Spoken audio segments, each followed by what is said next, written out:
Ewan ko kung narinig nyo na to, and this story coming from my mentor, Sir MJ Lopez. Pero iibahin ko lang ng konti yung story. Merong dalawang magkapatid at isang tatay. And yung tatay, minimum wage earner, no? And meron siyang dalawang anak. Yung dalawang anak niya, binilhan niya ng laruan.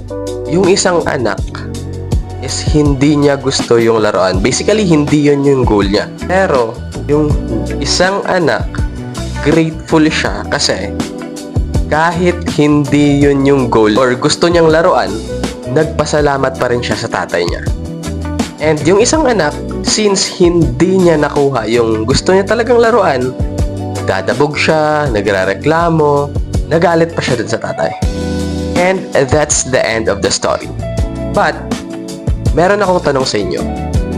What if ikaw yung nasa posisyon ng tatay? Alin sa mga anak mo ang masarap bigyan? Yung nagpapasalamat kahit hindi yun yung bagay na gusto niya? Or yung hindi nagpapasalamat?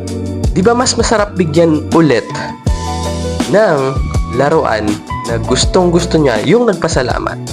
And parang ang bigat na bigyan ulit ng laruan yung hindi nagpasalamat.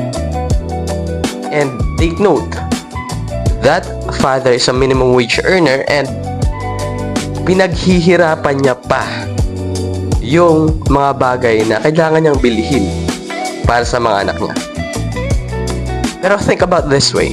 What if yung tatay na yon is yung God natin sa taas? Or si Lord, or kahit sino yung tawag mo sa kanya.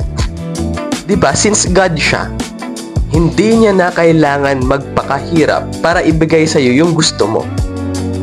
And yet, nagrereklamo ka ngayon sa mga bagay na binigay sa iyo na hindi mo gusto. Pero what if magpasalamat tayo sa mga bagay na meron tayo ngayon?